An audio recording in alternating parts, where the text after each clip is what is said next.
time na midterms. That time din po, thesis namin. So, I still remember how I was trying to do my thesis na nahihirapan akong huminga and ang taas ng lagnat ko para lang makatype ako ng mga RRL. Yung moment na yon, I was frustrated.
Pinaka-importante po, number one, is mabakunahan po lahat ng members ng family natin from ages 5 years old hanggang si lolo at si lola. Why do we need to vaccinate them?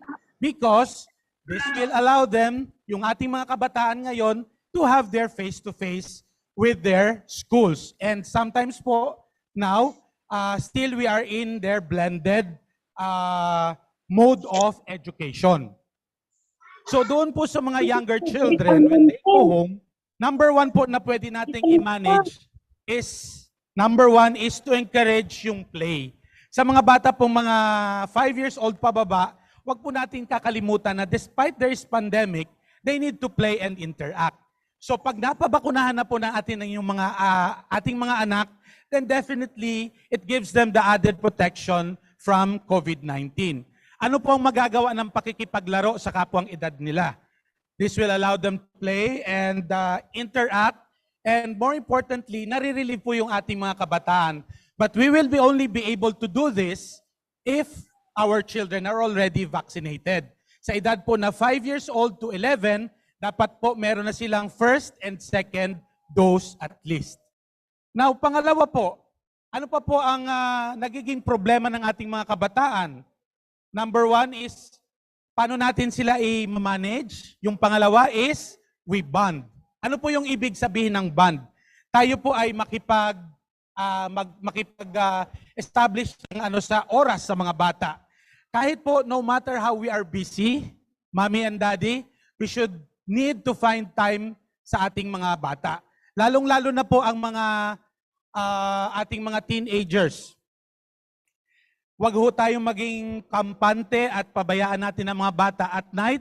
Before we sleep, dapat po bilang natin kung ilang paa ang nasa kwarto ng ating mga kabataan because we might not know that some of them are already getting out. So by bonding with the family, closely, lalong-lalo na po yung nanay at tatay.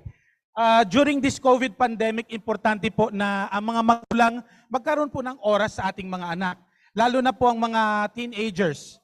We need to identify and listen kung ano po ang kanilang mga problema.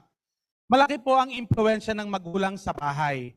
And by giving time to them, listening to what they need, mas nagiging kampante po ang ating mga bata. Lalong-lalo na po ang ating mga maliliit na anak. And number 3 po, tapos na tayo sa pakikipaglaro, pagbaband, and number 3 is routine. Ano po yung ibig sabihin ng routine?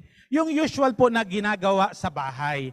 Hindi po ibig sabihin na pandemic ay hayaan natin ang mga anak natin na kung ano na lang ang gawin. We need to set time. Yung routine po, pag umaga, kahit po tulog sila, we know that there is class, gigisingin po natin sila so that they can take a bath and they can prepare for either their Zoom meeting or gagawin po nila yung kanilang modules. Huwag po natin hayaan na tayo ang gagawa ng modules for them.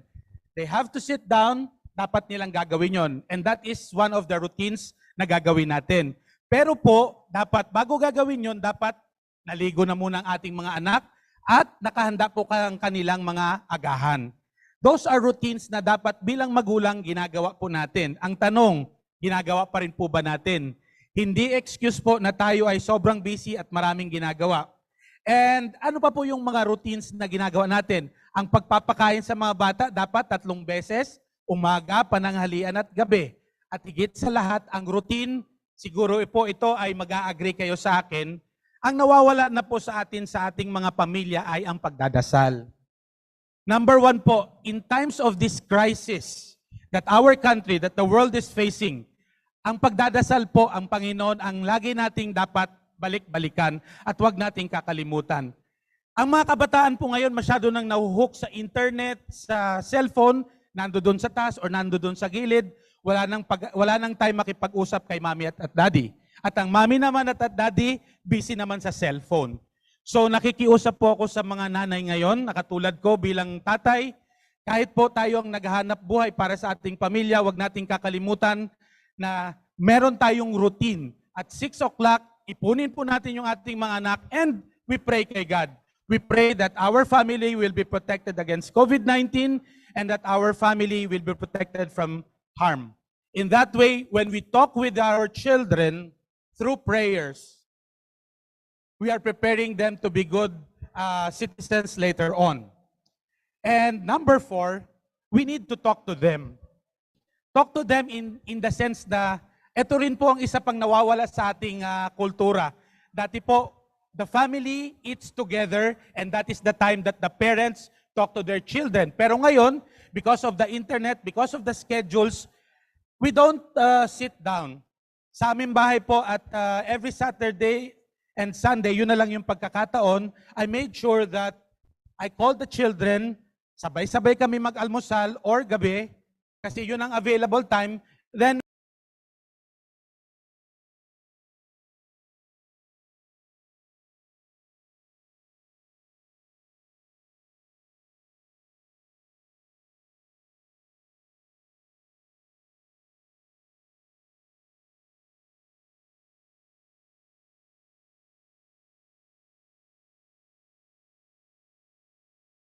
doktor hindi po nagka-COVID. Why?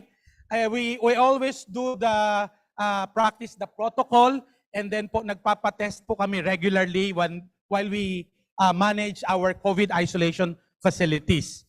Now, kinakailangan po maging clear tayo sa pag-message sa ating mga anak. May mga karamihan po dito, I'm sure meron nang nag-positive sa COVID during kasagsagan po ng 2020 and more so nung 2021. Wala tayong alam kung paano ang gagawin natin. At that time, we are also fearful. Sinasaraduhan ng bintana, hindi pinapasok ang mga kapitbahay, etc. So now na may bakuna na, we need not be afraid. We have to seek and get our vaccine shots so that we have a chance of fighting this COVID pandemic. Why do we need to be clear on what we are telling? We need to tell them. Kung halimbawa po may ubotsi po ng ating anak, kailangan po natin mga magulang, bigyan siya ng maraming fluids, pwedeng juice, pwedeng extra soup na mainit, sabaw, pwede natin ibigay yon at alagaan natin sila. At pag nagpatuloy po ang mga simptomas ni buboy or ni baby, nilalagnat na, we need to seek consult.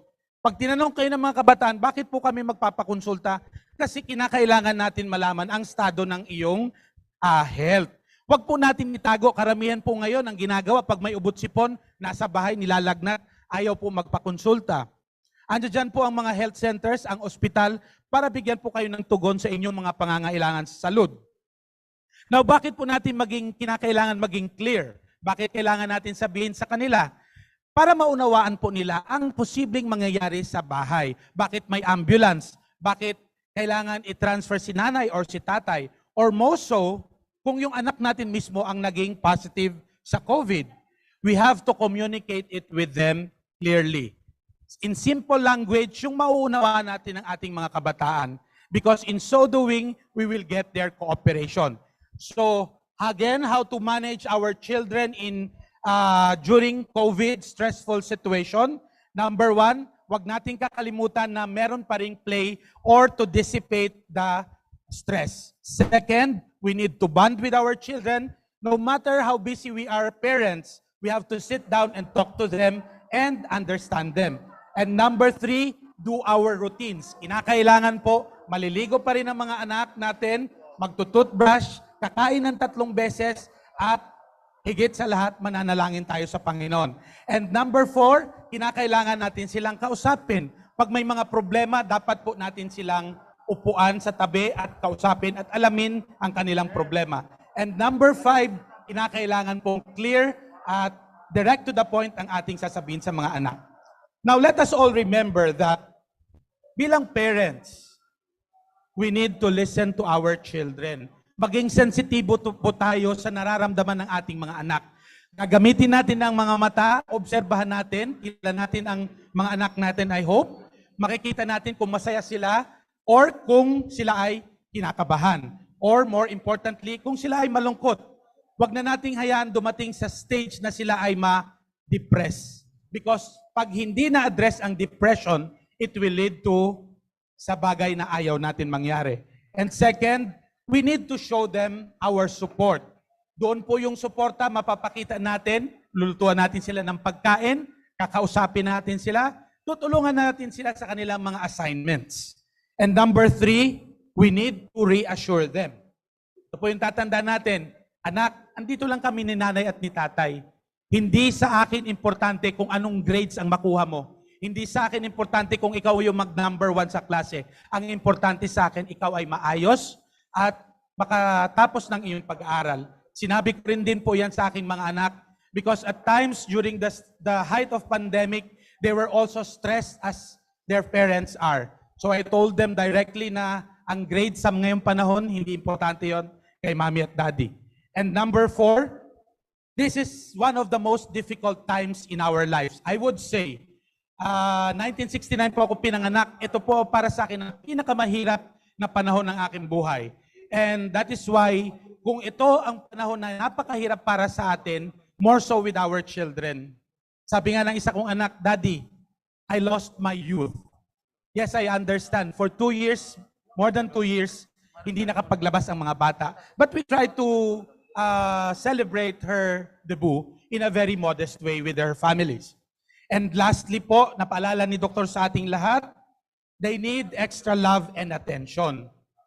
Today, in our world, in our most stressful times, nawala ng trabaho si tatay, si nanay, nagagalit, walang pang-budget, the tendency of the father and the mother is to quarrel with each other.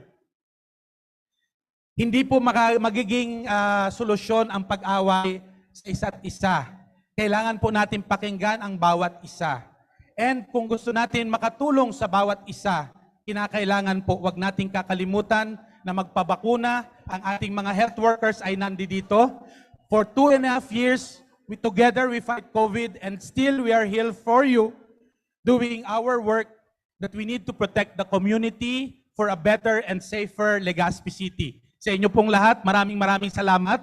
Legazpi City is still leading in terms of COVID-19 vaccination. Let us remain as that. Thank you.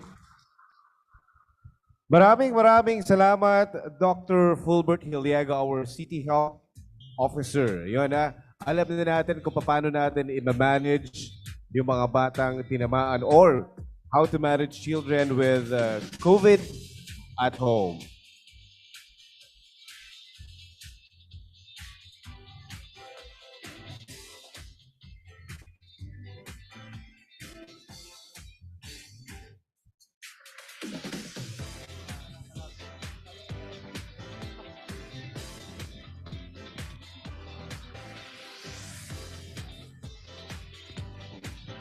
Once again, maraming salamat, Dr. Fulbert Hilliego, our City Health Officer. And now, to talk about the importance of COVID-19 vaccine, tawagin naman po natin Dr. Desiree Briseño from the Department of Health. Round of applause, please.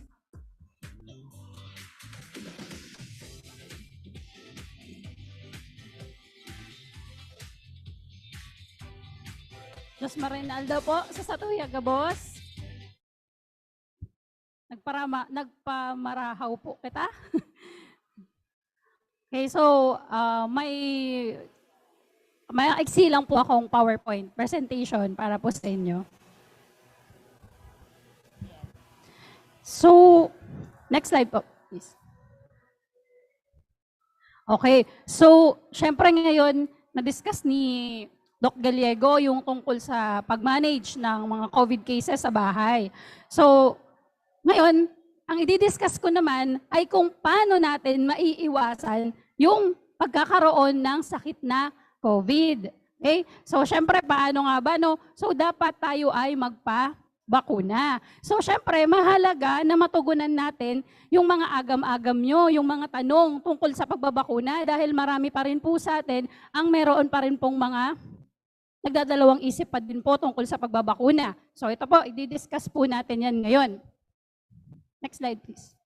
Okay, so ang mga mikrobyo na sanhi ng mga sakit, yun po yung mga nag-cause ng mga iba't ibang sakit po natin, katulad po ng tigdas, ng trangkaso, ng polio, at ng syempre yung COVID-19 virus. So ano po itong mga sakit na ito? Ito po yung mga tinatawag natin na vaccine preventable diseases. So ibig sabihin po nun, yung mga sakit na ito ay naiiwasan kapag tayo po ay mayroong bakuna.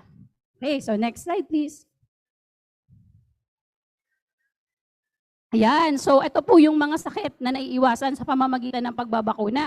So ayan po, katulad po ng polio. Ano, nakakita pa po ba kayo ng may polio ngayon? Di ba wala na po tayong nakikitang mga bata na meron pong polio, no? Kasi yung mga nakikita natin ngayon, karamihan, yung mga may edad na po yan. Kasi nung panahon, wala pa pong bakuna. Pero dahil ngayon na meron na po tayong bakuna, wala na po tayong masyadong nakikita. Ayan, yung cancer din po sa kwelyo or yung tinatawag po natin na cervical cancer. So ang binibigay natin na bakuna dito ay yung HPV. At yung syempre po, sikat po, alam po natin ito lahat, yung tigdas. Next slide please. Ayan. So narinig nyo na syempre yung yung tinatawag natin na mga variants. Diba? Yung meron tayong Omicron. Dati 'di ba yung Delta, yung madami yung nagkasakit ng malala na COVID, di ba? So bakit nga ba nagkakaroon ng mga variants? Bakit nagbabago-bago ang anyo ng virus na ito? So ito po ay nagbabago-bago kasi dahil sa pagpapasa-pasa ng infeksyon. Di ba? So halimbawa, ako nahawaan ako. mahahawaan ko din yung iba. So, syempre, iba-iba yung reaction ng katawan natin. So, nag-mutate siya, kaya nagkakaroon ng ibang variants. Yan. So, eto na po. Bakit nga ba mahalaga ang pagbabakuna? So, upang po mapigilan ang pagkalat ng sakit tulad ng COVID-19 at ng mga bagong klase o variant ng coronavirus. At masasanay din po ang natural na panlaban ng ating katawan na makilala at labanan ang uri ng virus na nagdudulot ng sakit. At syempre, upang maiwasan ang pagkakaroon ng ilang uri ng cancer. At maiwasan lumubha ang sakit na maaaring maging sanhi ng pagka-ospital o pagkamatay. So katulad po ng bakuna po natin para po sa COVID. Ito po ay hindi naman po ibig sabihin na meron ka po ng bakuna sa COVID ay hindi ka na magkakaroon ng COVID. Pero ang iniiwasan po natin dito ay yung mga malalang sintomas, yung malalang COVID po, yung mga na ICU, yung na-ospital. Di ba po ngayon, meron po tayong mga kaso. Pero wala na po or kaunti lang po yung mga na-ospital na admit po sa mga ICU. Next slide please. Yan. So, sino-sino yung mga dapat na mabakunahan, yung mga prioridad natin na dapat mabakunahan? Kasama po dito, bukod po sa ating mga senior citizens at yung mga bata ay yung mga kondisyong medikal. Katulad po ng mataas na presyon o kaya yung mga high blood, yung mayroon pong diabetes, yung mga may na stroke, may sakit sa puso o mga kondisyon sa puso, may sakit sa baga o sa bato, yung mga may asthma po yan o kaya yung may mga problema sa kidneys po natin. So meron din po yung may mga sakit sa atay.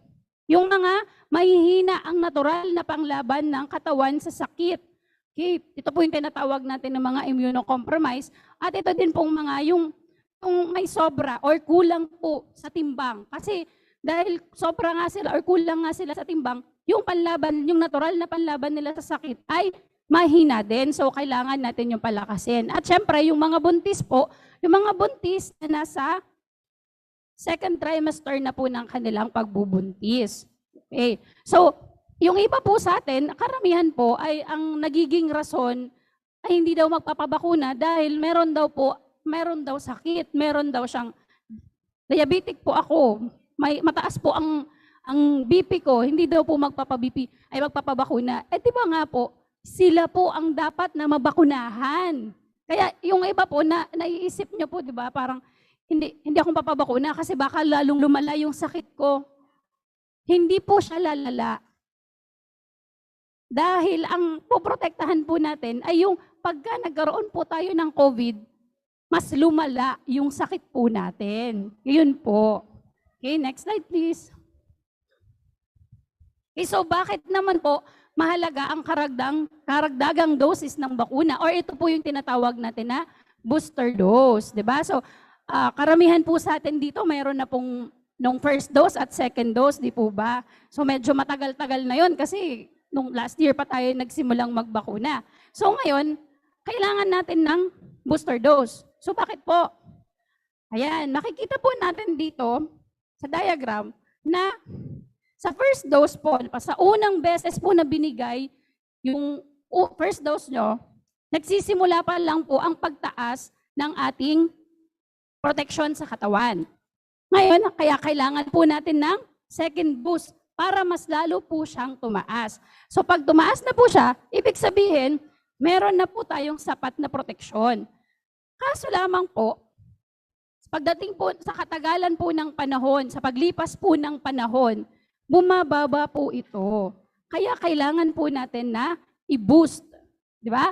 So parang ano lang din yan, parang yung battery, yung cellphone ng battery natin. Di ba? Siyempre, pag lagi mo siyang ginagamit, nalulubat. So anong ginagawa natin? Sina-charge natin. So, ayan po, i-charge po natin yung ating panlaban sa katawan, yung ating immune system. Kaya kailangan po natin ng booster dose. Next slide, please. Sige, next slide po. Ayan. So, kailan po tayo pwedeng kumuha ng booster dose? So, ayan po, kapag po, matapos po ang 3 buwan, no, after po ng second dose po natin, at kapag ka po Janssen naman po yung bakuna natin na kinuha, di ba, 1 dose lang po yun.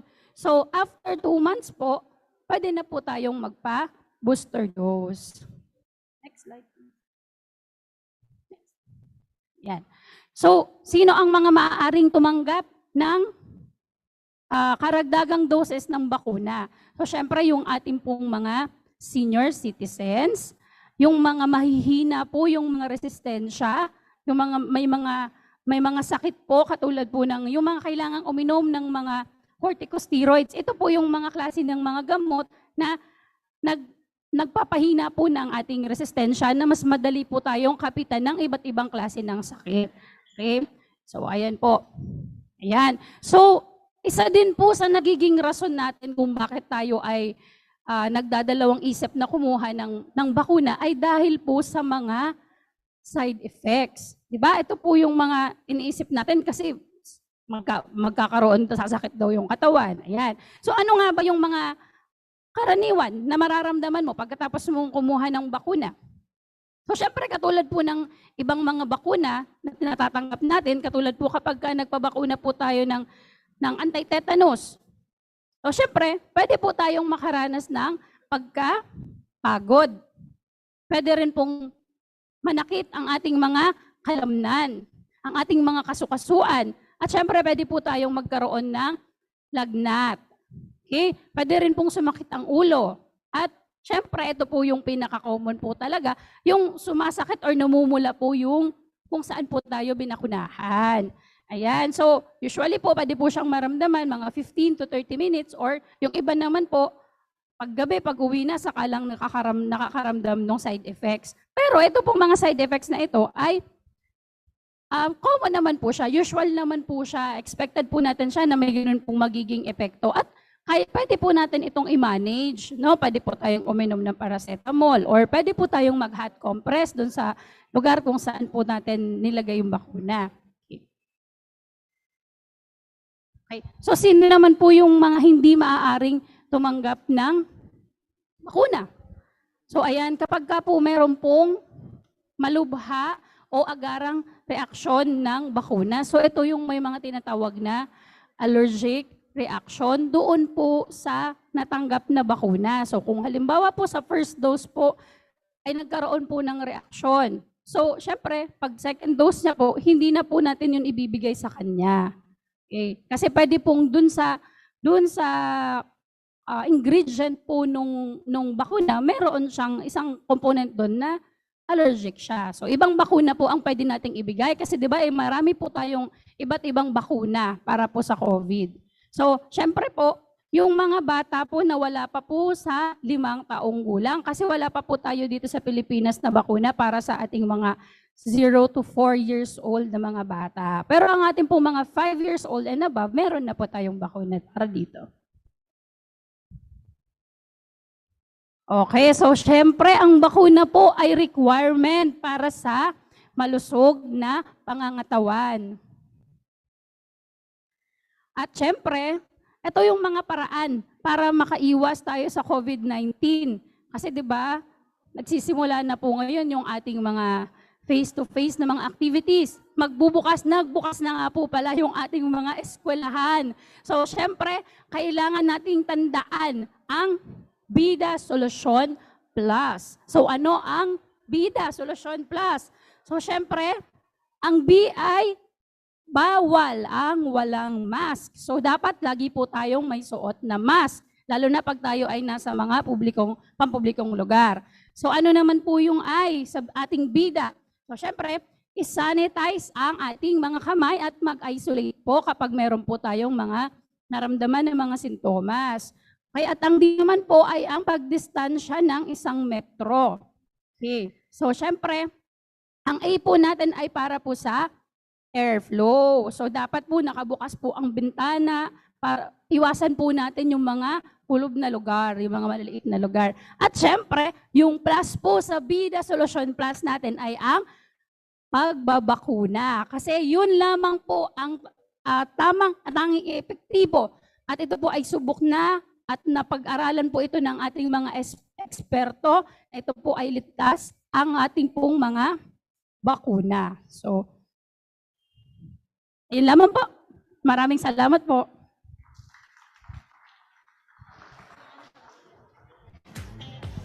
Thank you so much, Dr. Desiree Briseño from the Department of Health.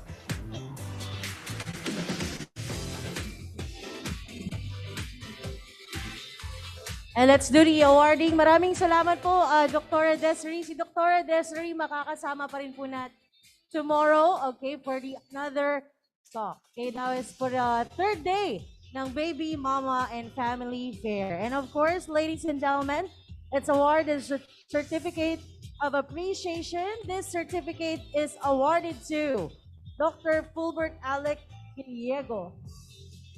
In grateful appreciation for their abundant support and cooperation, of course, as the keynote speaker about the managing the family members with COVID-19 at home during the third Baby, Mama, and Family Fair with PBN Broadcasting Network Incorporated. Maraming salamat po, Dr. Fulbert Giliego.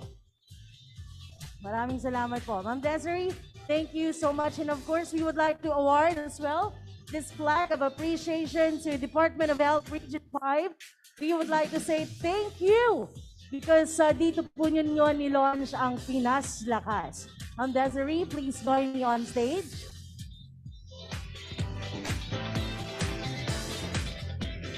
Plaque of appreciation is hereby presented to Department of Health Region 5 in grateful appreciation for their abundant support and cooperation with PBN Broadcasting Network Incorporated during the third Baby, Mama, and Family Fair with the theme Mom in Action. Given this 18th day of August 2022, held at the ground floor of Activity Center Ayala Malls, Legazpi, Albay, Philippines, signed by our President, Ma'am Brenda Bayona Luxin, and EVP Glenn J. Barcelona, and of course, as your project head and Station Manager, Martin Lazan. Maraming salamat po, ma'am.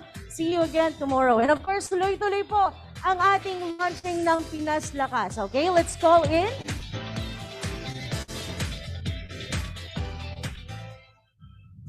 Okay, tawagin po natin Maxine Angela Ranieses and Maite Denise Bobbies. Come on, guys, join us. Hi, good afternoon everyone. Good afternoon. Thank you po, Ms. Toyang. So good afternoon sa lahat na nandito sa ating launch ng Pinas Lakas in the mall setting. So ayan, ipapakilala nga natin ang Pinas Lakas sa mga mall dahil ang Pinas Lakas po ay ang ating mas pinalakas na kampanya sa pagbabakuna laban sa COVID-19 kung saan nilalapit na po natin ang mga bakuna sa mga tao. So nagsimula po tayo sa mga schools noong July 26 sa Daraga North Central School. So ako nga po pala si Maxine. Ayan. Hello, ayan. So, and ako nga po pala si Denise. Kami po ay mula sa Department of Health Bicol Center for Health Development at nagpapatuloy po ang Day 2 ng ating Baby, Mama, and Family Fair. So, ngayon po sa ating Day 2, ipapakilala natin, dadalhin na natin ang Pinas Lakas campaign launch dito sa ating mga mall settings tulad na nga po ng Ayala Malls, Legazpi. Ayan, tama. So para simulan natin ang ating programa ngayong umaga, pwede po tayong tumayo para sa ating prayer and sa ating Philippine National Anthem.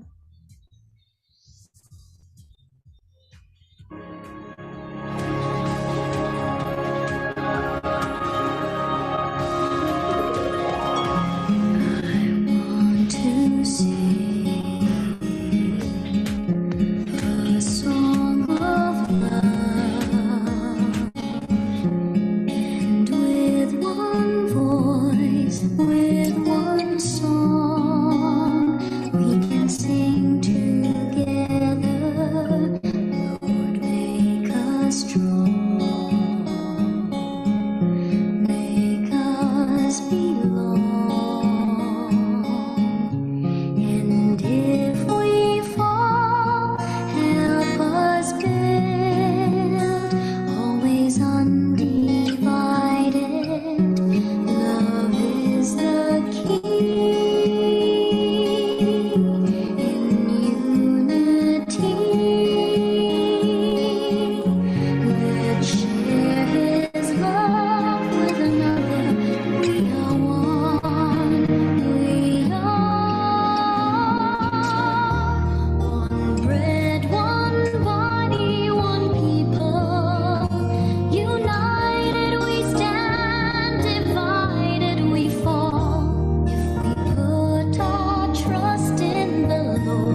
Game na ang mga Pilipino na ituloy ang live sa labas dahil sa booster Pinas Lakas.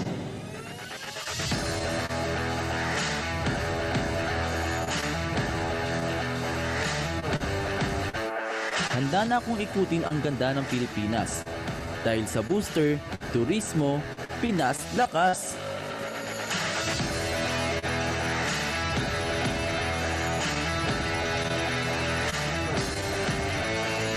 Handa nang bumalik sa paaralan ng mga guro at estudyante. Dahil sa booster, edukasyon, Pinas Lakas.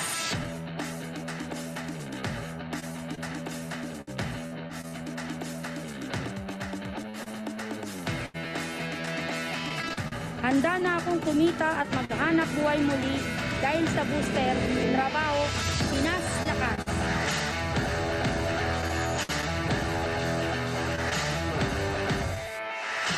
Handa na akong magsilbi at mag-alaga sa mga kababayan nating may sakit.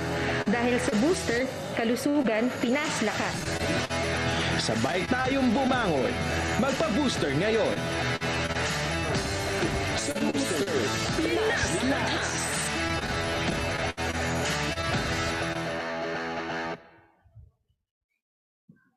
And we just witnessed the video of Pinas Lakas, which we are launching today. And syempre, hindi po makukompleto ang ating launch without our partners. So here with us today from the Department of Trade and Industry, Regional Office 5, headed by Regional Director Rodrigo M. Aguilar. We also have visitors from Department of Tourism, Regional Office 5, headed by Regional Director Herbie Aguas and represented by Ms. Angela De Salva. From the Department of the Interior and the Local Government, Regional Office 5, we have with us Regional Director Anthony Noida. Good morning, sir.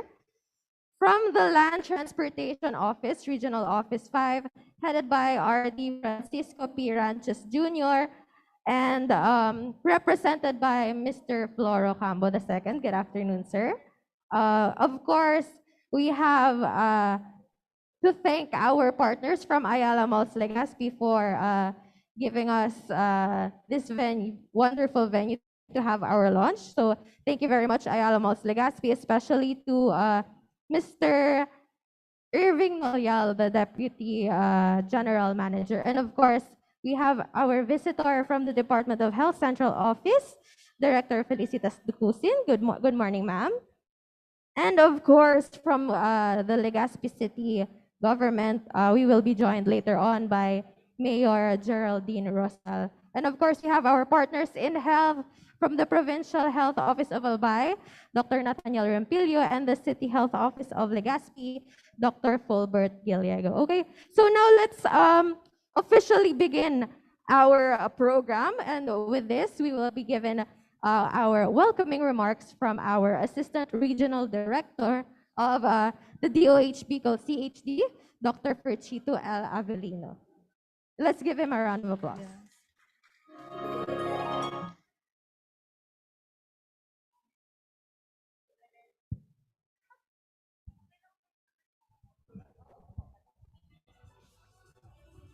Maray na aga po. Nagluluwas ako digdiyo, dahil ako siya.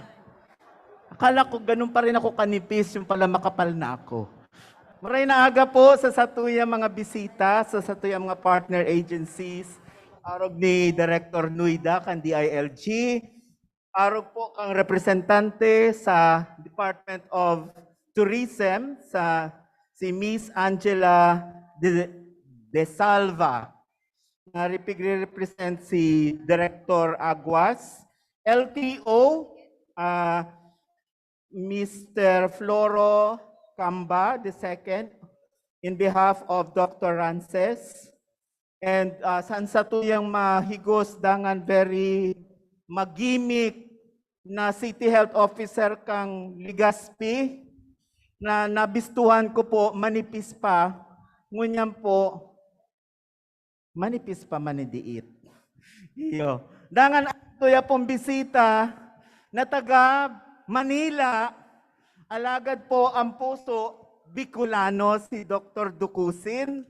Opo, siya po Bicolano, taga Tabaco.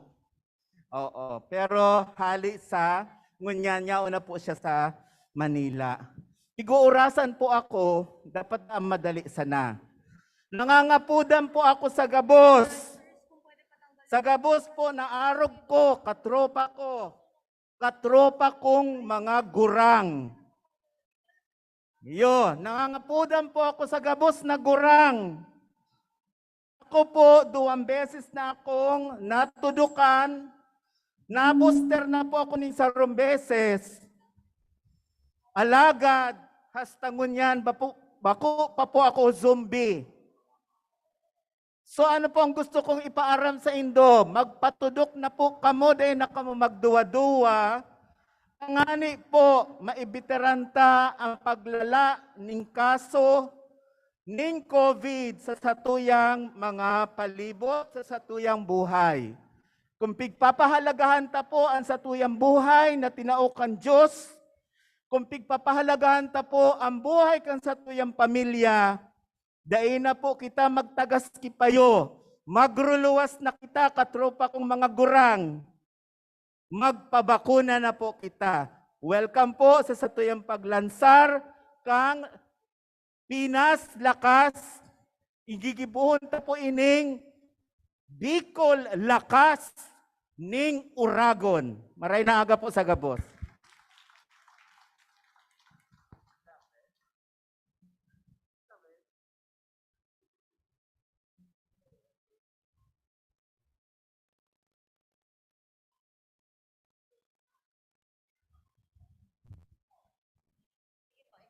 Okay, so thank you very much, ARD. So now let's welcome our intermission number by the DOH Bicol CHD dance team.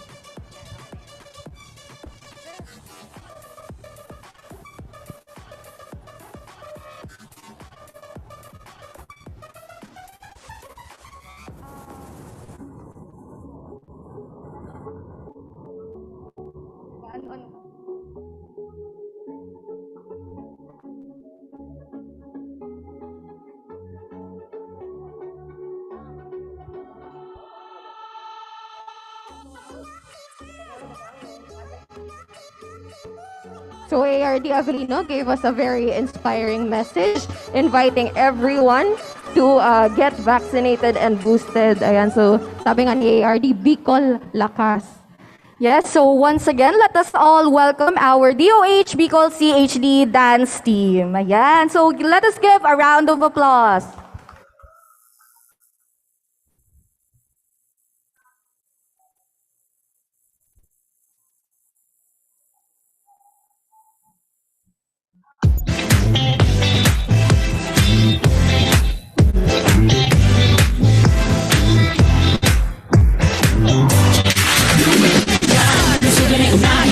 Mamanahin ang mamamayan ay healthy Pilipinas, malakas sa magandang bukas. Ang bawat Pilipino sa mundo, sa ulado ang itong ito. Sa healthy habits, go na go. Huwag nang magulat sa kumakalat, matay inulat sa tamang ulat. Dapat babakunahan na, mahalaga na bata pa kahit matatanda. Bakuna muna, una sa lahat. Yeah! Do it na yan! Kalusugan ay unahin at mamanahin ang mamamayan ay healthy Pilipinas, malakas sa magandang bukas. Ang bawat Pilipino sa mundo, sa ulado ang itong ito. Sa healthy habits, go na go.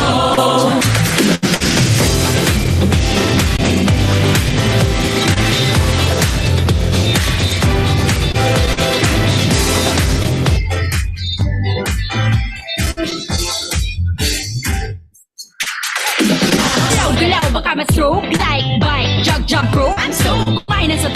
balance. Kahit ikang Pinoy, malami, there you have it. Isa sa 7 healthy habits. This! Do it na yan. Nagsugan ay unahin at mamanahin ang mamamayan. Ay healthy Pilipinas, malakas sa magandang bukas. Ang bawat Pilipino sa mundo, sa ulado ang pitong ito. Sa healthy habits, don't grow. Move more, eat right, be clean, live sustainably. Get vaccinated. Don't smoke, lessen alcohol, say no to drugs. Care for yourself, care for others.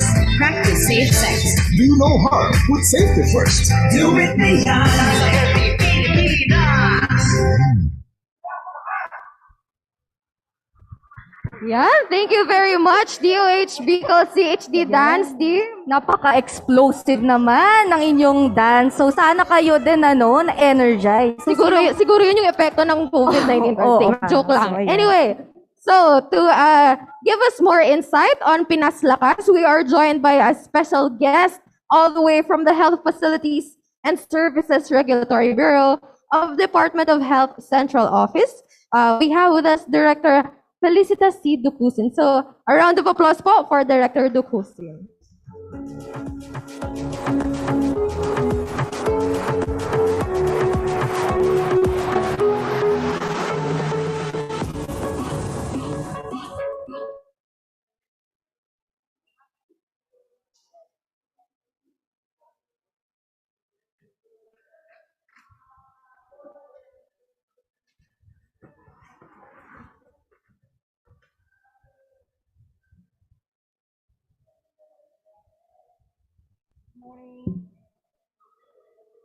To Mayor Geraldine Rosal, Mayor of the City of Legazpi, Director Ernie Vera, our Regional Director of CHD5, our Assistant Regional Director, Dr.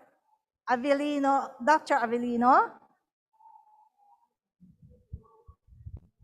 Director Herbie Aguas, Major General Antonio and Nathaniel, Dr.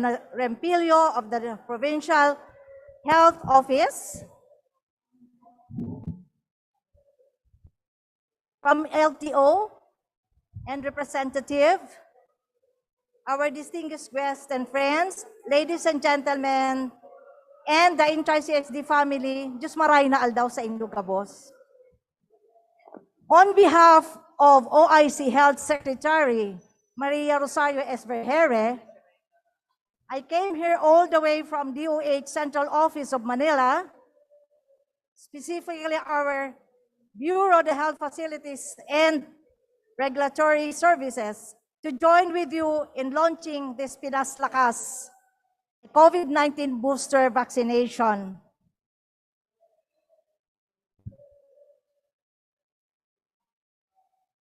I'm so happy to reveal later, but may I know sino na ba ang na-COVID sa inyo? Okay? Kailan? Okay? So, at sino ang hindi na-COVID? Sinabi ni Doc Diego, an attorney, ay hindi pa sila na-COVID. Kasama niyo po ako, Doc.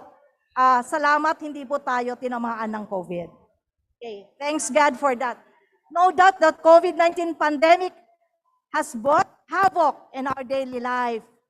But this concern has been continuously addressed through safety protocols, such as sinabi kanina ni Dr. Des, proper wearing of mask, proper hand washing, social distancing, and most regardless, vaccination. Okay?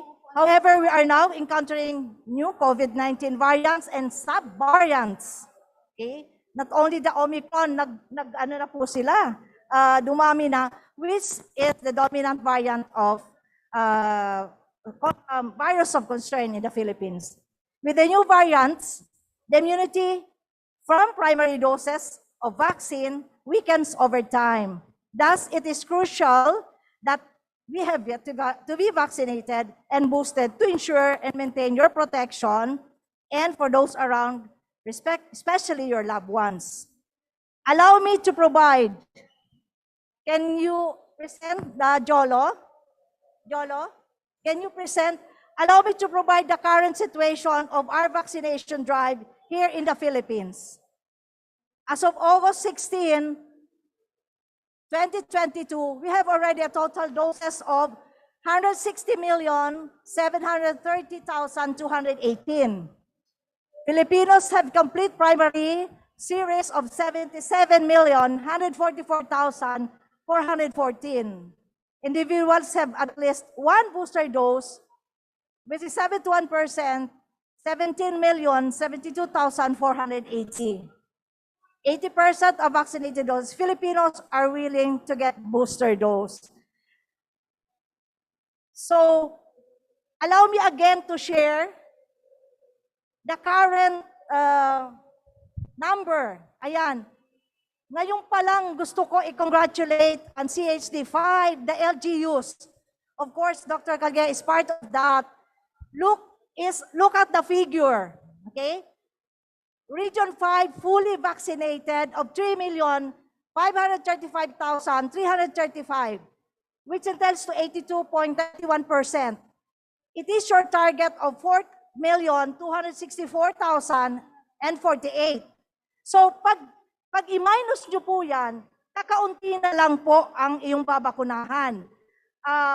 However, these statistics, hindi pa kabilang yung mga binakunahan ni Doc of City of Legazpi, hindi pa po nasama dito.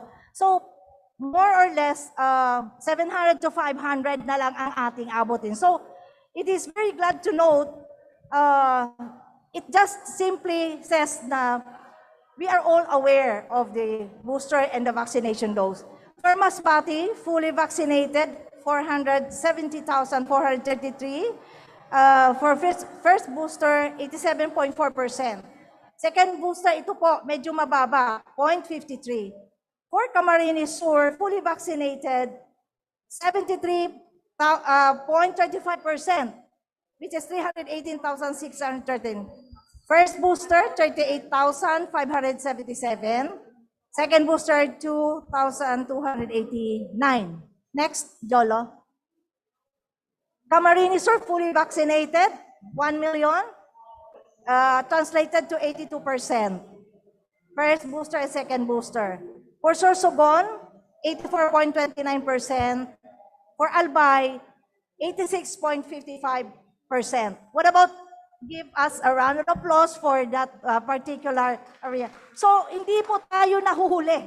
Hindi po tayo, ibig sabihin, ang ating campaign is upbeating. Next.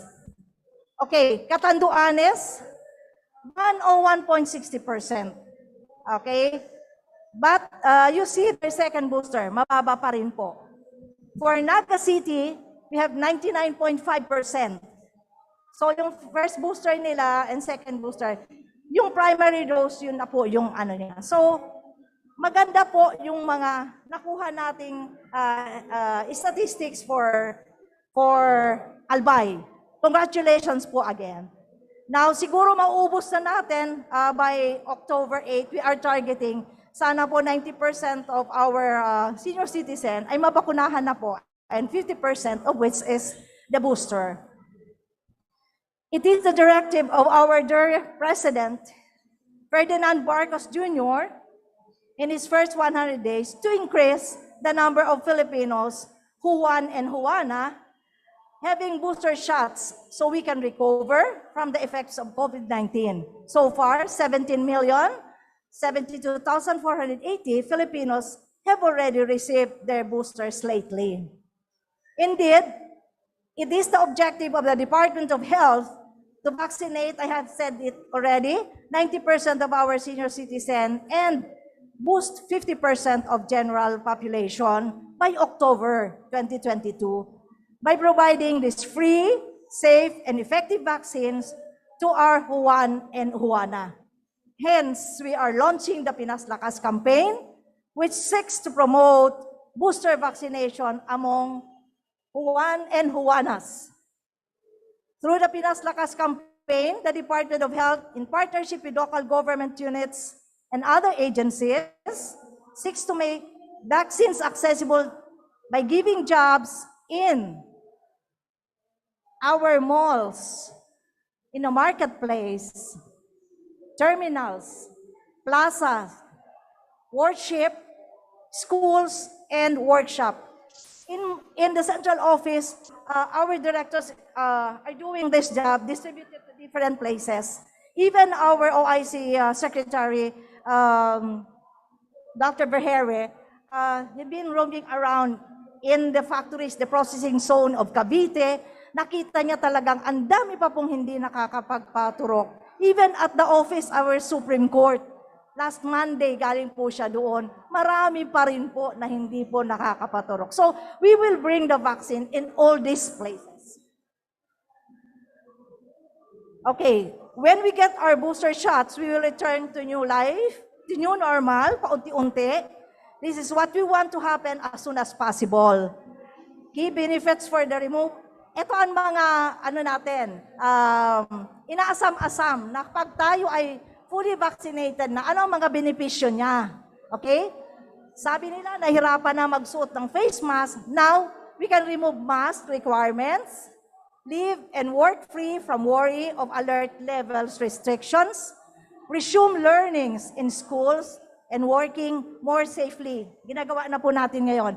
And avoid the expenses associated with COVID-19 kapag tayo na hospital and their complications. So, let's get all be boosted. And when we get our booster shots, as I said, we have makababalik na tayo, balik eskwela, balik pamumuhay, yan ang sabi ng ating presidente. So, tama lang po na samahan nyo kami sa aming booster campaign. But most importantly, I would like to remind, at paulit-ulit ito po sinasabi ng ating OIC Secretary, the importance of being bida, nasabi na din ni Dr. Des. Remember, wear the best fitting mask. I, isolate when sick. D, double protection with vaccines. And A, ensure good airflow to maintain healthy and protected. Being bida protects one, not only from COVID-19, but from the monkeypox and other transmissible disease as well. Please ensure that you are staying fit and healthy as the rainy season is already again coming. Eh sa Bicol naman, lagi naman ulan ng ulan na hindi mo maintindihan. Finally, I urge to get your free, safe, tried and tested boosters for our more accessible vax sites. Meron yata ngayon sa taas, tama po ba ako? Sa taas ano? Then later in the afternoon, yung hindi nakapunta dito, na nandito yung mga taga-Tabaco, we will be going to Tabaco. We will be our vaccination site will be at the market, LCC Mall, and the terminals. So yung mga nandito yung taga-Tabaco, pwede kayo umuwi mamayang hapon, magpaturok na po kayo. And I urge everyone to get your free, tried, as I said, boosters for a more accessible vax sites. Be part of our wall of immunity now. Let us rebuild our nation and booster at a time. Sabay tayong babangon, magpa-booster na po ngayon. Thank you, Diyos mabalo sa Indogabo sa pagtanggap sa kuya. And I kept on coming back to give more assistance. My heart remains in Bicol. Marami pong salamat. Ayan, so thank you very much po, Director Ducusin, for that informative speech. So ngayon naman po, nakarating na po tayo sa exciting part para sa ating ceremonial vaccination. Masasaksihan natin ang pag-vaccinate sa ating 3 vaccinees po. So may we request our 3 vaccinees and of course our VIPs to grace the stage, please. Yes, so for our vaccinees this morning, we have okay, so to receive their COVID-19 vaccines, we have Enrique Manly, 49 years old, from the Philippine Ports Authority. We also have a 9-year-old kid right here, Mr. Nathan Dave, to receive his COVID-19 vaccine. And we have also Joey Joseph Hernandez, a senior citizen at 64 years old, ready to be protected against COVID-19. So we also have with us our partners in health from the City Health Office of Legazpi to get vaccinated. We have Mr. Jeffrey Montas and Ms. Jalin Chua and Ms. Genti Lodor. Ayan, so again, may we request po our VIPs to please come up the stage to accompany our vaccinees. Ayan.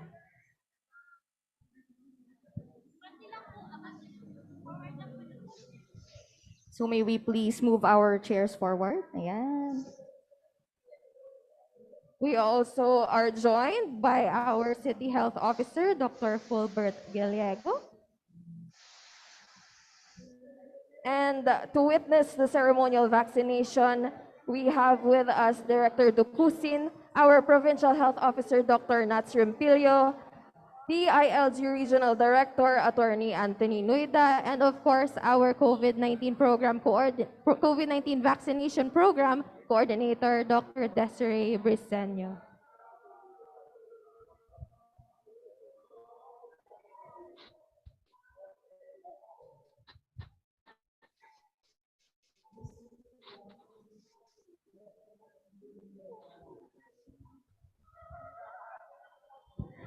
Ayan, so we are starting with our first vaccinee, ang ating chikiting po.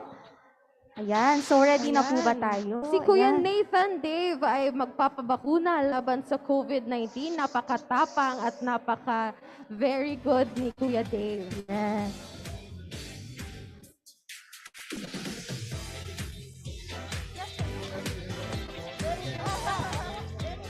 Ayan, very brave si Kuya. Ayan, so ready na si Kuya magpabakuna. Ayan.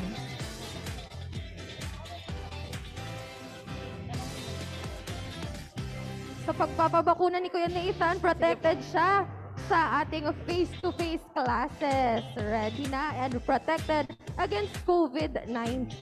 So ayan, siguro bago tayo mag-start, tanungin muna natin si Kuya. Ayan, mag-start na siya. Mukhang brave si Kuya. Okay. So, it's done. Give him a round of applause. Let's give a round of applause para kay Kuya.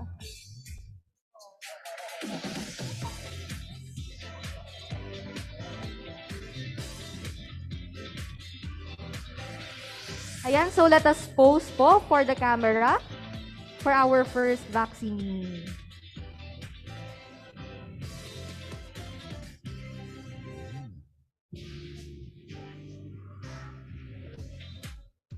Okay, so smile po. Smile with your eyes. Ayan. Okay, so I think okay na po. So up next to receive his protection against COVID-19, we have one of our senior citizens, Mr. Joey Joseph Fernandez. A round of applause po for Mr. Round of applause. Fernandez.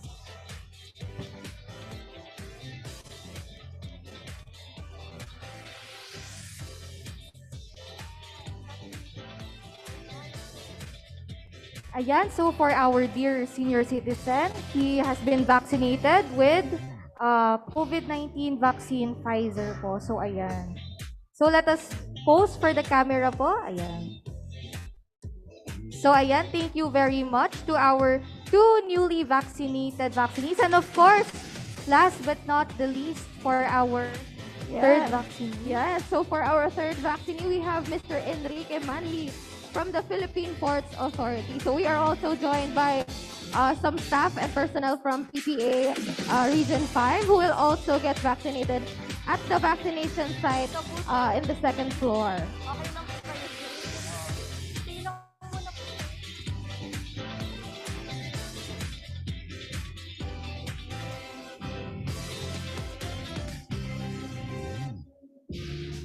Let's give them a round of applause.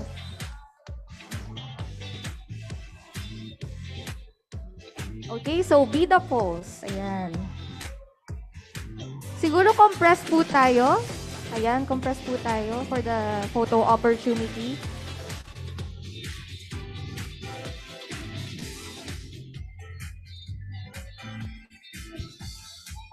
Sir, may we request po lahat na nandito sa stage. Ayan, si Sir. Sir, tara po.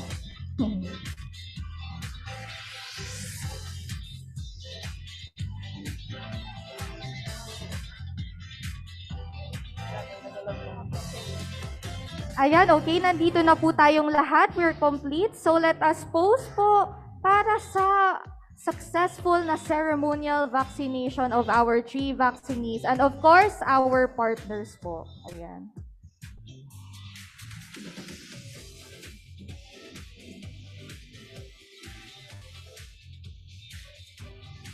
Ayan, so are you ready? 3, 2, 1. Smile with your eyes. Yeah. Ayan, dito shot naman po. Ayan. Or Pinas Lakas, ayan. Tama si Jades, Pinas Lakas. Yan, okay.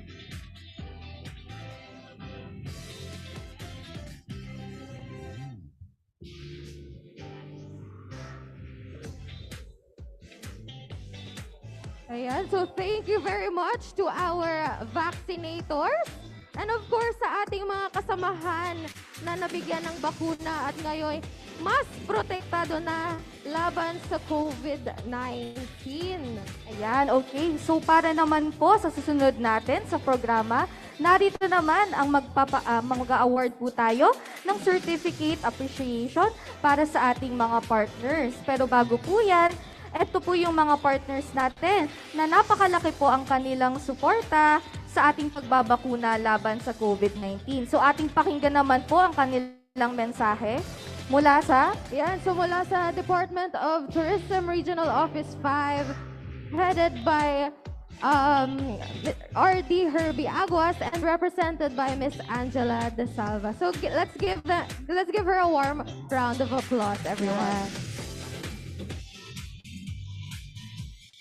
So we would like to acknowledge, we have with us today our Mayor of Legazpi City, Mayor Geraldine Rosal. So,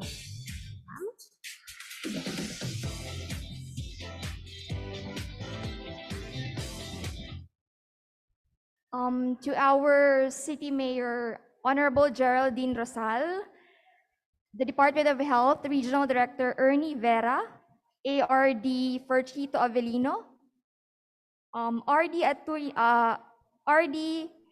Attorney Anthony Nuida of DILG Regional Office 5, media partners, and other representatives of the different national government agencies present here today.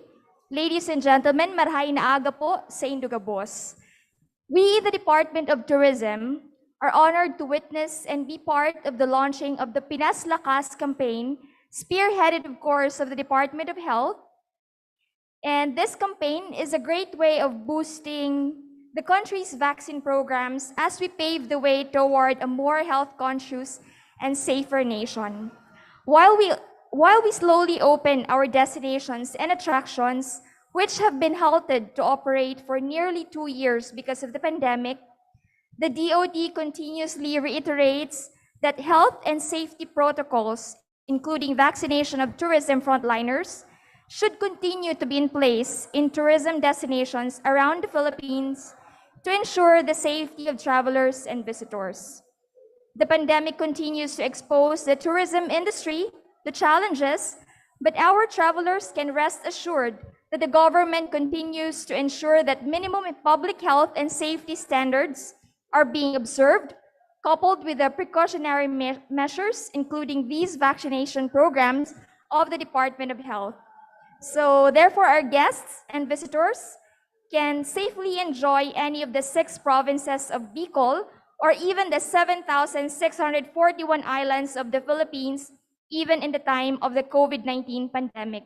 So on behalf po of our Regional Director, Herbie Aguas, we are extending our salutes to the Department of Health, Bicol Center for Health Development, and our health workers for all the efforts and initiatives in making our region a safe and protected destination. We are looking forward to achieving more collaboration and synergy in motion with DOH on how we will be able to promote safe travel while combating the COVID-19 virus. Diyos mabalos po Asin sa Giraray, maray na aga po sa inyo boss. Ayan, thank you very much po from our representative from the Department of Tourism, Regional Office 5. So let me just switch. Ayan, okay. So for our next message, let us hear from our another partner from the Department of Interior and Local Government, Regional Office 5, RD Anthony C. Nuida. Okay, let us give a warm round of applause to Director Nuida. Thank you, ma'am. Sa ating pong bisita kay Director Felicitas Lucusen from DOH Central Office, kay Mayor Geraldine Rosal, sa ating DOH, kay RD Ernibera, kanina nandito si ARD Chito Avelino, at sa lahat ng kasamahan sa DOH 5 na patuloy pong lumalaban sa COVID-19 at patuloy ding ipinaglalaban ang kalusugan ng mga kababayan natin sa buong Bicol. Maraming salamat po sa inyo. Kay Dr. Fulbert Gallego, the City Health Officer, sa tingin ko siya ang pinakamagaling na City Health Officer sa buong Pilipinas. And sa ating pong Provincial Health Officer, Dr. Impilio, sa mga kasamahan po natin sa media, nakita ko Sir Henry Maceda and si Ants and all the rest. Sa inyo pong lahat, sa mga nanay, tatay at mga bata na nandito, magandang umaga po sa inyong lahat. Ako po nakapag-3 na ring bakuna, hindi pa ako nabigyan ng pang-4. Akala ko kaya ako pumunta dito, akala ko kasama ako sa babakunahan, Dok. Alam mo, kami po ay priority sa the second booster. Kasi hindi na manipis, sabi nga ni Doc. Kanina nakita ko sa presentation ni Dr. Dapat mauna na magkaroon ng booster shot yung mga mataba at mataas ang timbang. Noon po nga, maraming issue tungkol sa bakuna. Sabi nila may side magiging zombie tayo. Sabi ni Doc kanina, hindi naman siya naging zombie. Tayo naman po lahat hindi pa naging zombie. Sabi namin noon, kung magiging zombie man, meron daw tribo ng mga zombie. So ako, Sinovac. So kasama ako sa mga taga-Sinovac. Nang nag-booster ako, Pfizer na. So sama din ako sa grupo ng mga zombie na Pfizer. So parang ganon. Pero hindi po, wala pong, papasalamat ako. Iba-iba siguro yung epekto. Ako wala pong side effect sa kuya. Pagkatapos ko mabakunahan, nabalik pa ako sa opisina para magtrabaho. So looking forward na makuha ako na yung second booster. So 2 taon na po na kita na lumalaban sa COVID. Kami po sa Bicol IATF, nagpapasalamat na medyo okay na tayo ngayon. Nasa labas na tayo. Yun po ay dahil sa bakuna. Pero nakita po natin yung presentation, marami pa. Meron pa ang dapat bakunahan. Kaya nandito po, and I would like to congratulate DOH for launching this Pinas Lakas campaign para mas lalong mapalakas po natin ang kampanya sa pagpapabakuna. Ako po, hindi rin nagka-COVID, salamat sa Diyos. Pero sinunod ko po kasi yung Bida Plus bakuna talaga. Nauna na nagpabakuna, pag may opportunity na nagpapabakuna talaga. So hopefully lahat po, yun ang panawagan natin, na lahat na tayo, lalo yung mga target population, yung mga dapat na pong magpabakuna, senior citizen, yung mga bata, babalik na po sa eskwelahan, dapat mabakunahan. Kami po sa DILG, buong suporta po, 100% kami, pero hindi pa 100% may booster. So wino-work out po namin na mabooster. At salamat kay Dr. Gallego. At welcome po yung lahat ng taga-DILG na mabakunahan sa LC3 kahit hindi taga-Legazpi. At yun po ang isang maganda sa programa ng Legazpi City. Lahat, basta gusto magpabakuna, pwedeng bakunahan. So malaking tulong po sa atin sa lahat, sa Albayano at sa mga Bicolano. So again, ako po sa ngalan ng buong DILG at sa mga kasamahan ko po sa Bicol IATF, buong suporta. Pinapaabot ko po ang buong suporta sa DOH at nananawagan kami sa lahat ng local government officials sa LGU sa buong Bicol. Magtulungan po tayo para ma-achieve natin yung target natin na bakuna sa October 8 na present na po ni Dr. kanina. So again, maraming salamat po sa pag-imbita sa amin. Buong suporta po kami sa DOH dito sa kampanya. Sabay tayong babangon, magpa-booster ngayon.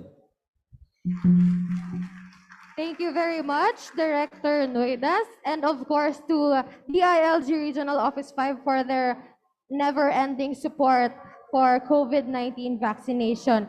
Up next, another agency who has given their unwavering support for COVID-19 vaccination program from the Land Transportation Office, Regional Office 5, headed by R.D. Francisco P. Ranches Jr. and represented by Mr. Floro Camba II. So let's give him a warm round of applause.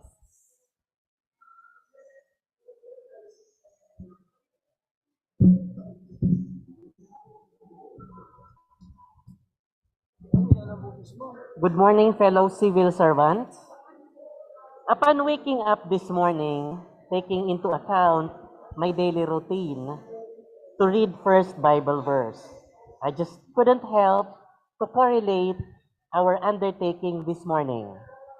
May I quote that as our Lord Jesus Christ enumerated the greatest of the God's commandment, you shall love the Lord your God with all your heart, and second, shall love your neighbor as yourself.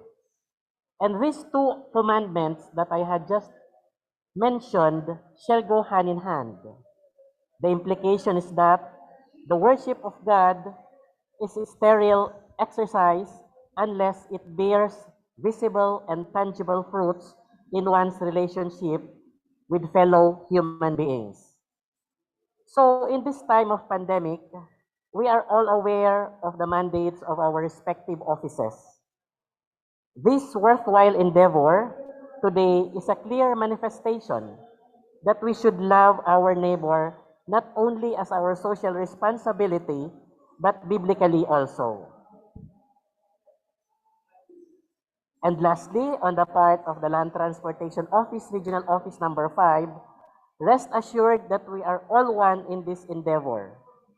Feel free to tap us as we are 100% committed to whatever support and assistance that our office could render in connection with this Pinas Lakas, sabay tayong babangon, magpa-booster ngayon. As evidence of which, I brought along with me personnel of LTO Region 5 na hindi pa po nakakapagpa-booster. So, nandun po sila sa second floor availing this program. So, once again, good morning, keep safe, and God bless. Thank you.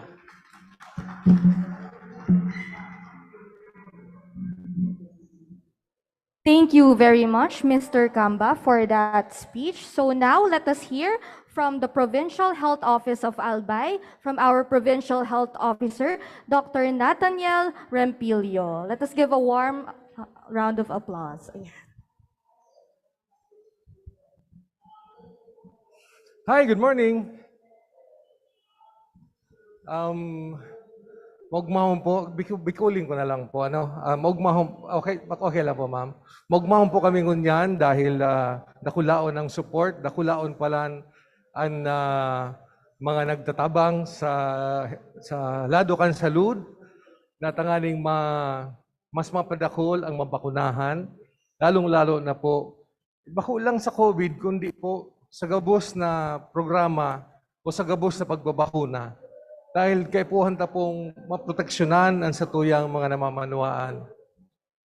In behalf po kan satuyang gobernador na si Governor Noel Rosal, primerong ginibo para mapasuportahan ining Pinas Lakas, yun po ang nagibo po siya o nagibo po kami kay Executive Order, to be exact, Executive Order number 35. Number 35, yan, tanawara. So, number 35, tangani pong masuportahan ang Pinas Lakas campaign.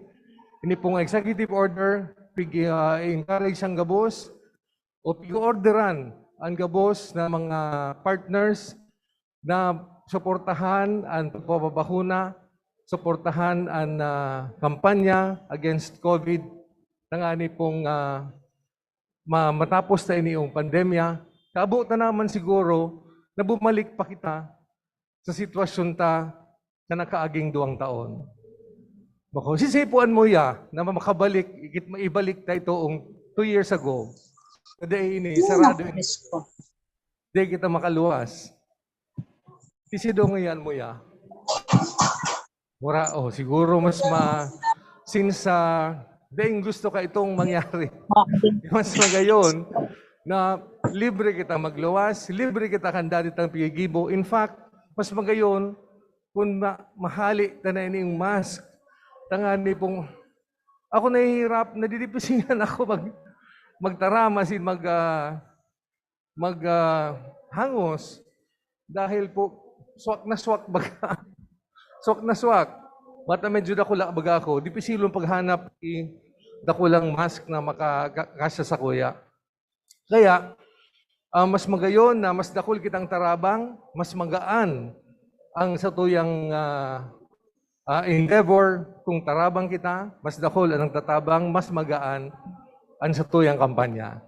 Kaya gusto ko magpasalamat, especially the media, kay Sir Henry. Salamat po sa opportunity. Salamat po sa management ka na Ayala Malls na namatauang kita nin oportunidad na mailonsar ining Pinas Lakas digdi sa Legazpi. Salamat po. Thank you very much, Doc Nats.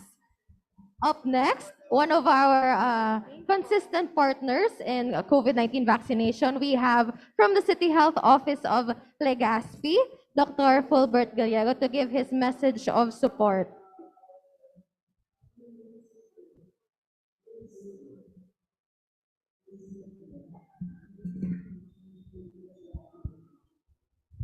Our Honorable City Mayor Geraldine Rosal, our Regional Director, Dr. Adikusin, our Regional Director from DILG, RD Noida, representative of Tourism Director, Ma'am, from Provincial Health Office, Dr. Nathaniel, and to all the men and women of CHD5 Bicol, and our friends from the media, rest assured po that the LGU Legazpi City, through the City Health Office, is here to do our job, to give protection po to one and all, from the senior citizen to those with comorbidities. Kayo po yung hinahanap namin at nagsisimula na po ulit kami magbahay-bahay. And more importantly po sa mga kabataan, lalong-lalo na po yung bumabalik sa eskwela, from ages 5 to 11 and then 12 to 17. Mga mommy and daddy na nandito po, the City Health Office has our daily activities Monday to Saturday for COVID vaccination, Pinas Lakas. And rest assured po that our LGU will do its best in order to give protection to all of you. With special mention po, salamaton kay Pading Henry, who is always giving us the opportunity para ibalangi po every Saturday ang satuyang mga kampanya manungod sa COVID vaccination. So sa inyong lahat po, Legazpi City is 101% committed to deliver its mandate. Maraming salamat po. Thank you very much, Dr. Gallego. And of course, to all our partners for their messages of support. So at this point, may we call on all of our partners to this stage to receive their certificates of appreciation. Okay, so once again po, may we call on our partners to receive their certificate of the stage po. Yeah, so let us call on from the Department of Tourism, Regional Office 5, Ms. Angela De Salva. From the Department of the Interior and Local Government, Regional Office 5, RD Noida. From LTO Regional Office 5, we have Mr. Floro Cambo. From the Provincial Health Office of Albay, Dr. Nathaniel Rempilio, and from the City Health Office of Legazpi, Dr. Fulbert Gallego. And to award the certificates, we have Dr. Desiree Briseño, our COVID-19 vaccination program coordinator.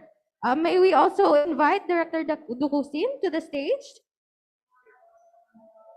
And also our Legazpi City Mayor, Mayor Geraldine Rosal.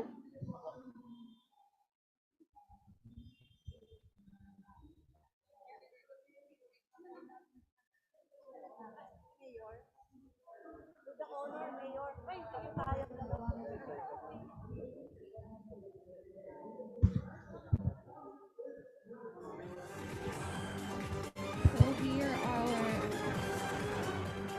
so there we are awarding the certificate for Dr. Fulbert Gallego.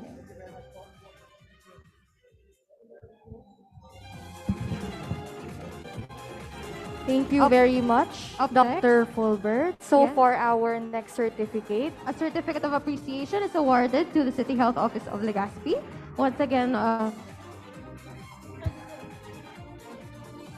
and we are also a certificate for the Department of Tourism Regional Office 5, represented by Miss Angela De Salva.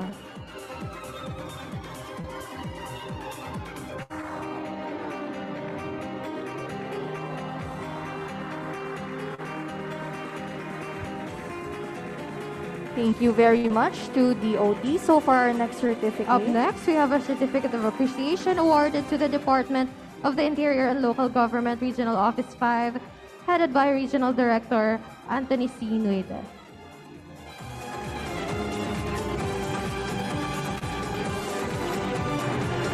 Up next, we have our certificate of appreciation for the Land Transportation Office Regional Office 5, represented by Mr. Floro Cambo II.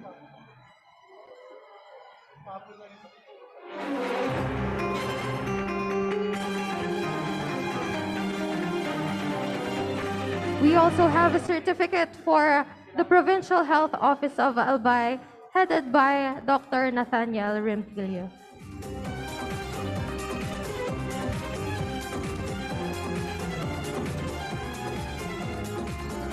And of course, with the support of Legazpi City, we are also awarding a certificate of appreciation to Mayor Geraldine Rosal, awarded by Director Ducusin.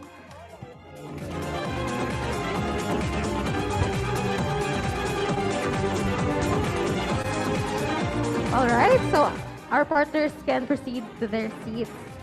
Ayan, so thank you once again to our partners for their never-ending support for our Pinas Lakas campaign COVID-19 vaccination. So ayan po, thank you for our support sa ating mga different agencies at sa kanilang mga tulong. All right, so up next po, we will have our regional director of the DILG Regional Office 5 to get his booster shot right on this stage. Ayan, so very protected na si RD Nuida against COVID-19. So may we invite our vaccinators po to also come up the stage for our ceremonial vaccination. Yes, Once to again. witness Ayan. RD Nuida's booster dose vaccination, we have Director Ducusin, Dr. Fulbert Gallego, and of course, our Legazpi City Mayor, Geraldine Rosal. And we also have our Provincial Health Officer, Dr. Nats Rimpilio, and our DOT representative, Ms. Angela De Salva.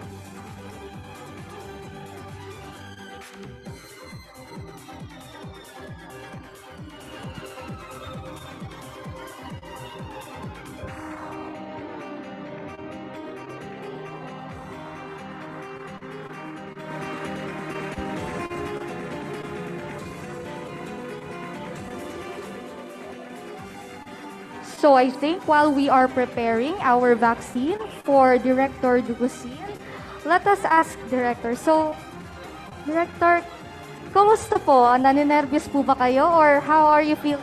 Hindi, okay lang, okay lang. Yan, mukhang ready. Nabigyan ng panahon, pumunta sa ano. Okay, so we thank you so much, Director, para po sa pagkuha na tong opportunity like this. So, ngayon po, we will witness the ceremonial vaccination of our Director Ducusin, para ma-receive ang kanyang COVID-19 vaccine.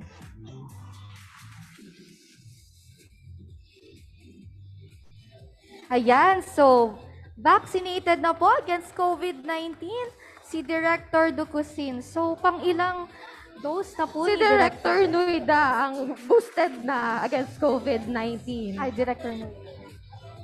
Attorney Nuida. Ayun, so thank you very much. Extra protected na si Attorney Nuida against COVID-19.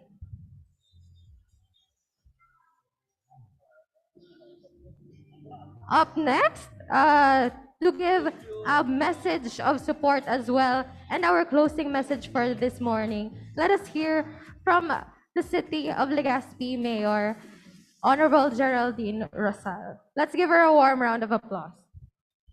Thank you very much. I just would like to acknowledge the presence of Director Felicitas Ducusin, ma'am, Doc, and of course, the partner agencies. Syempre, nandyan po si Attorney RD Anthony Nuida. Sir, thank you very much. And of course, from DOT, from DTI, Land Transportation Office, and of course from Ayala Malls, and our very own Dr. Gallego, and the PH officer, Provincial Health Officer, Doc Rempilio, and a while ago, nakita ko po dyan si Ma'am Brenda Luxin of PBN. Thank you very much, ma'am, for the support. Ayan po si Ma'am Brenda Luxin. Parakpakan daw po ang DCGV for our partner network. Tangani pong maipabalangibog ang sa tuya pong pag-launch kaining programa kan DOH Lakas Pinas. Tanga po, ini po baga, this is the order ang sa tuyang presidente, PBBM. Tangani pong ma-achieve ta ang 26 million Filipinos fully vaccinated. And rest assured po, on behalf kan local government kan Legazpi, kadakol po kaming programa, pig-initiate po kan sa tuyang CHO. Dati po sa LC3 lang, sa malls, pigko-conduct, sa CHO, alagad ngunyam po, pigrani na po ini sa mga sectors. Opisina na po ang sa tuyang CHO, tanganing mas mairani po sa satuyang mga constituents ang pagbakuna. Wala na pong kawala. Dok, wala nang kawala. Talagang bibisat taho na po kamo. And to those na gustong mag-request, if you have sectors, offices na gusto po, just mag-request lang po sa CHO. And bako lang po mga opisina, alagad kada barangay. And I'm very happy po that a while ago siguro nagkaigwa po kitang pagbakuna sa mga senior citizens. Actually, kahapon kaibahan ko po si RD Vera kan DOH, duman po sa NEDA, and talagang encourage niya ang mga local government officials, especially the province and the cities and the municipalities, na mas papaigtingon pa. Irani sa mga constituentes, irani sa komunidad ang pag-vaccine. And lalong-lalo na po, sabi ko nga sa tuyang mga senior citizens, we really need to educate them sa mga sala na nadadangog po ninda. And I know that for proper IEC, talagang makukonvince man po sinda. Para man po sa naini sa satuya. Bako man po ini para sa saro lang na entity, para lang sa DOH or sa LGU Legazpi, para po ini sa Gabos. That's why we encourage everyone. So again, congratulations po, Doc Ducusin and the other members ng Yaon po at Padigdi sa DOH. Congratulations po for this launching of Lakas Pinas. Thank you. There you have it, ladies and gentlemen. Mayor G, okay, please join us pa rin po on stage for another awarding, okay?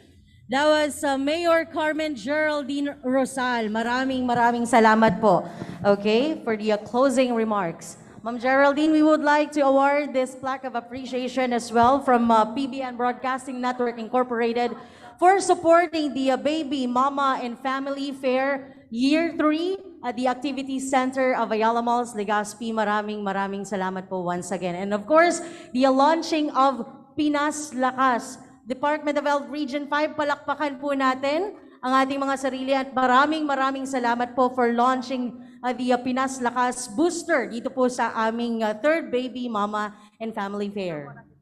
Okay, picture po muna, picture.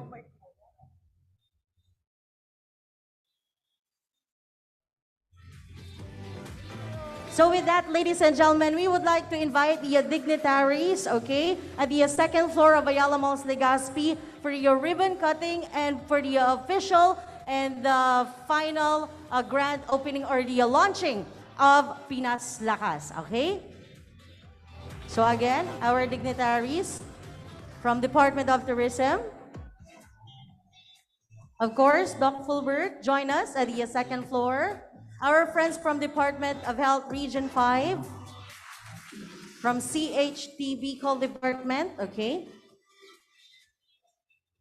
Bubuksan na po natin sa lahat ang booster shot, Pinas Lakas, the second booster, mga kaibigan. Kaya naman samahan po kami at the second floor of Ayala Malls Legazpi. Pwede na po kayong magpa-booster. This is your chance for your second booster. Okay?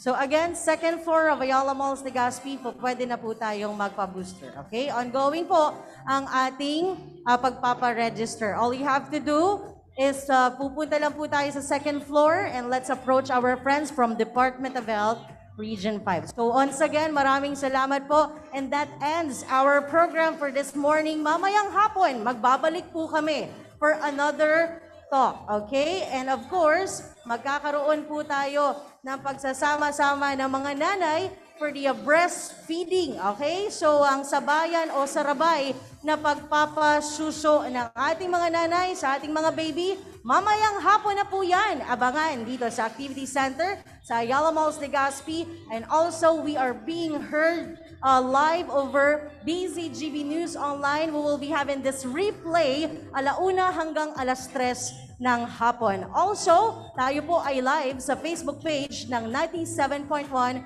OK FM. Gusto ko, okay ka.